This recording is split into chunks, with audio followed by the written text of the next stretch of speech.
Hello guys! Nagpe-prepare ako ng aming dinner. Meron akong patatas, carrots, condensed, evap, all-purpose cream, chicken, and corn. Yan. May bell pepper. And hiniwa ko na siya isa-isa para mamaya magluluto na lang ako. Ayan. Ayan, pinapainit ko na ang aking mamahaling kawali. Malapit na tong bumigay. Ayan, maglalagay ako ng mantika. Kasi yung unang gagawin nga dyan is kailangan kong iprito yung patatas. Hindi naman siya sobrang pritong-prito, pero kailangan ko siyang yung half lang na pagkaprito. Ayan. Mabilis lang naman yung maprito. So, ayan, tinatanggal ko na siya sa kawali. Natawa talaga ako ng kawali na yan kasi lagi siyang gumagalaw kapag nagbi-video ako. Ayan yung patatas. Ay, sorry. Yung carrots pala. Yung carrots naman. Iprituhin ko siya. Nahirapan talaga ako mag-voice over. Diyos ko, Lord! Ayan. Ayan, inaalis ko na yung carrots. Mabilis lang naman yan. Hindi siya masyadong pritong. Prito talaga. And then, yung bell pepper, kailangan ding prituhin. Madalian lang yan kasi mabilis lang maluto yung bell pepper.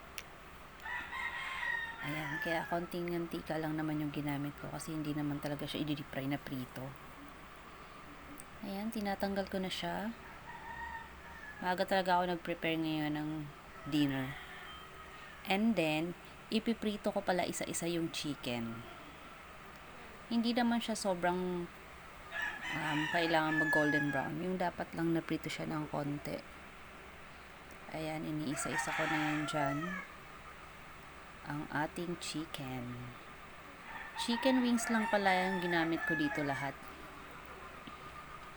Hindi na ako naglagay ng ibang part ng chicken. Yung wing part lang. Ayan. Mabilisan lang yung aking pagluluto dahil may gagawin pa ako. At dito pa lang sa pagbo-voice over na to napapagod na ako. Ayan. Balik na rin natin. Yung tamang-tama lang na mag-color yellow. Yung chicken. Ingat na ingat pa ako dyan pag tumalsik ang mantika. Naku lang talaga. Ayan, iniisa-isa ko pa yan. Pero actually, ang hirap. Tapos may hawak pa akong cellphone, nag-video ako. Tapos yung kawali namin laging gumagalaw. Ayan, medyo naluluto na yung iba. Ayan. Kasi konti lang talaga yung nilagay kong mantika. Kasi nagmamantika naman ang sarili. Ayan, tatanggalin ko na yung ibang naluluto. Para maraming space na matagal kasing maluto yung iba kasi kapag punong-puno yung marami yung nilagay mo. Hindi siya naluluto ng sabay-sabay. Yan, may tira pa yan, hindi ko naaalisin kasi nga makakadagdag pa yan sa lasa kapag nagisa na ako.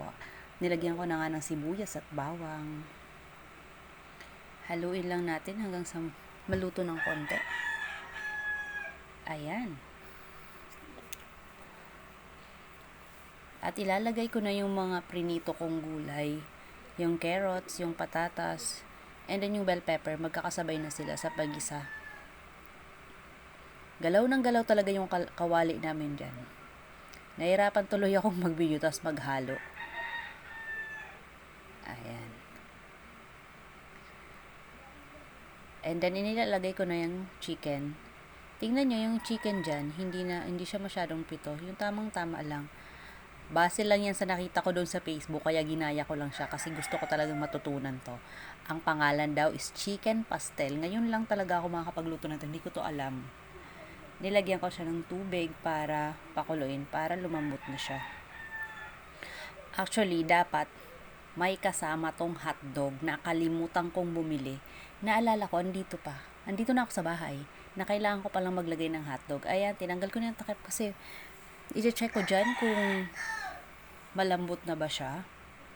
Yan, halu-haluin ko lang ng konti. Pero sa tingin ko medyo malambot na yan. Ayan. Naglagay na ako dyan ng mga pampalasa, asin, ginisa mix, baka naman. Ayan, hinalo-halo ko lang. Napakahirap haluin. Paubos na yung sabaw dyan kasi maglalagay na ako ng evap. Yan. Milk. And then, haluin natin yan. Alam ko, hahaluin ko yan. Oo, ang galing ko talaga. Hahaluin talaga yan. Ayan. And actually, dapat, hindi pa yan. Yan, lalagyan ko pala siya ng corn before ko lagyan ng all-purpose cream.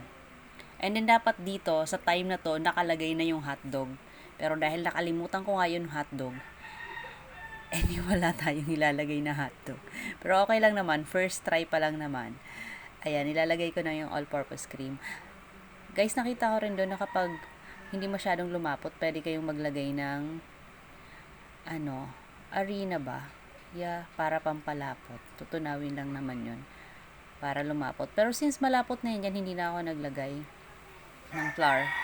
Ayan na guys, luto na. Thank you for watching.